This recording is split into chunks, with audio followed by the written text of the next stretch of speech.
गुरु प्यारी साध संगत जी, नमस्कार जी। आप सब कैसे हो? आशा करती हूँ बाबा जी के श्री चरणों में अरदास करती हूँ कि मालिक की कृपा से आप सब बहुत खुश होंगे, मौज बहार में होंगे और अवश्य ही भजन सिमरन में होंगे। साध संगत जी, मैं हाजिर हूँ आज आप सभी से एक बहुत ही खूबसूरत साखी साझा करने के लिए। उम्मीद करती हूँ ये साखी आप सभी के हृदय को अवश्य छुएगी। तो साध संगत जी, चलिए आइए समय न गवाते हुए शुरू करते हैं। साध संगत जी, अचानक अस्पताल में एक एक्सीडेंट का केस आया। अस्पताल के मालिक डॉक्टर ने तत्काल खुद जाकर आईसीयू में केस की जांच की।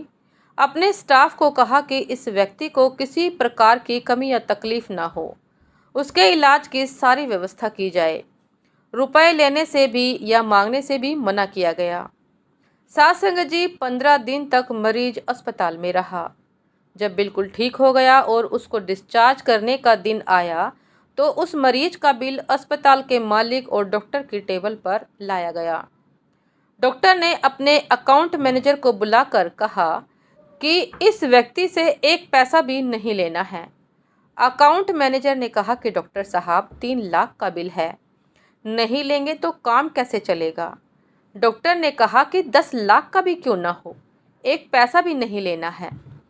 ऐसा करो, तुम उस मरीज को लेकर मेरे चैम्बर में आओ और तुम भी साथ में जरूर आना। मरीज व्हीलचेयर पर चैम्बर में लाया गया, साथ में मैनेजर भी था। डॉक्टर ने मरीज से पूछा कि प्रवीण भाई, तुम मुझे पहचानते हो?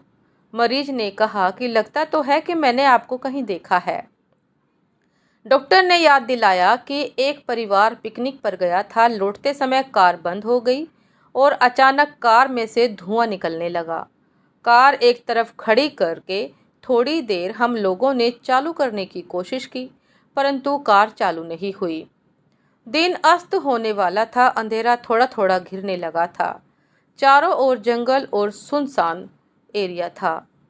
परिवार के हर सदस्य के चेहरे पर चिंता और भय की लकीरें दिखने लगी थी। पति, पत्नी, युवा पुत्री और छोटा बालक सब भगवान से प्रार्थना करने लगे कि कोई मदद मिल जाए। और थोड़ी ही देर में चमत्कार हुआ। मैले कपड़े में एक युवा बाइक के ऊपर उधर आता हुआ दिखाई दिया। हम सब ने दया की नज़र से हाथ ऊंचा करके उसको रुकने का इशारा किया। यह तुम ही थे ना प्रवीण? तुमने गाड़ी खड़ी करके हमारी परेशानी का कारण पूछा। फिर तुम कार के पास गए, कार का बोनेट खोला और चेक किया।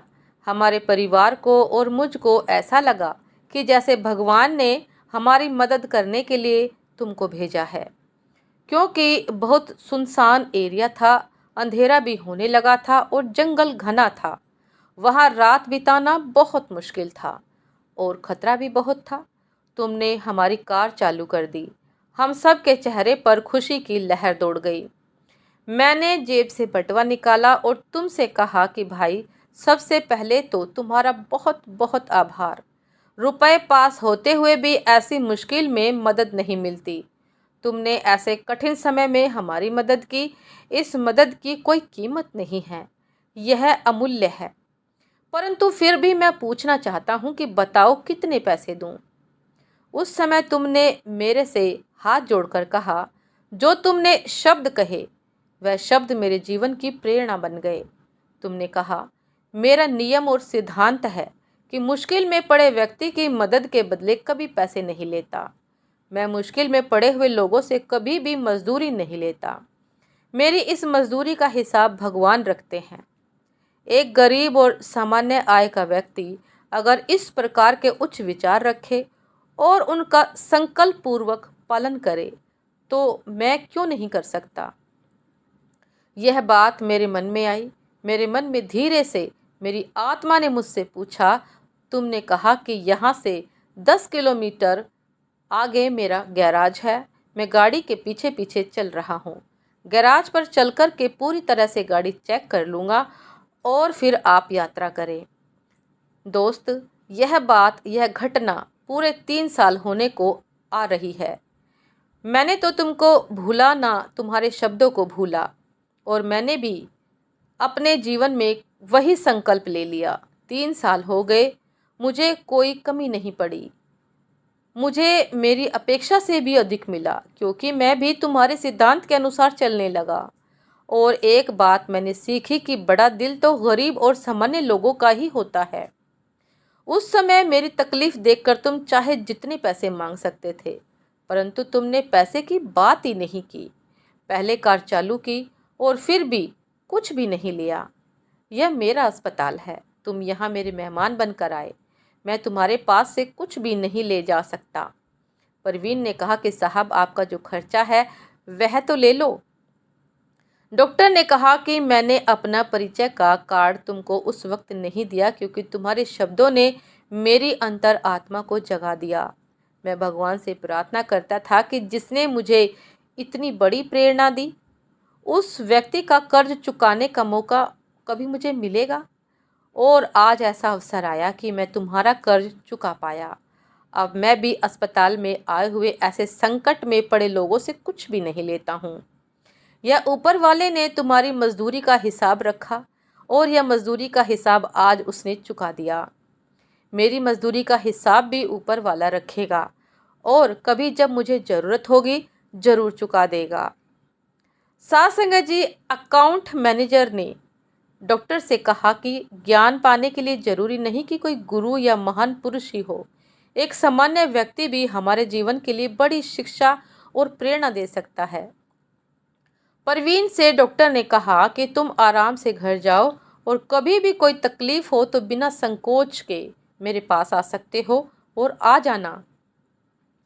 यह याद रखो कि समय बदलता रहता है। परवीन ने मेरे चैम्बर में रखी भगवान कृष्ण की तस्वीर के सामने हाथ जोड़कर कहा कि हे प्रभु, आपने आज मेरे कर्म का पूरा हिसाब ब्याज समेत चुका दिया। समय बदलता रहता है। जब भगवान को लेना होता है तो वह कुछ भी नहीं छोड़ते, और जब देना होता है तो छप्पर फाड़ कर देते हैं। और एक बार भगवान चाहे माफ़ कर दे, परंतु कर्म माफ़ नहीं करते।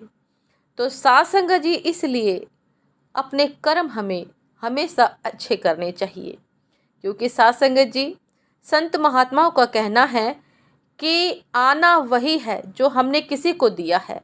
यदि हम अच्छे कर्म करेंगे तो अवश्य ही हमारे पास अच्छे कर्म के रूप में ही वह कर्म लौट कर आएंगे। और यदि हम किसी का बुरा चाहेंगे, बुरा करेंगे, तो अवश्य ही कई गुना हमें बुरा ही भुगतना पड़ेगा, क्योंकि कर्म किसी को माफ़ नहीं करते। साथ संगत जी, ये थी आज की एक बहुत ही खूबसूरत साखी।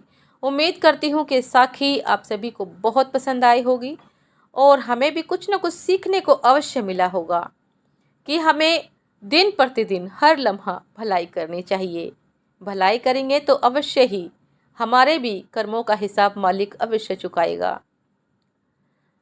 साथ संगत जी, यदि साखी पसंद आई हो तो लाइक, कमेंट, शेयर करना ना भूलिएगा।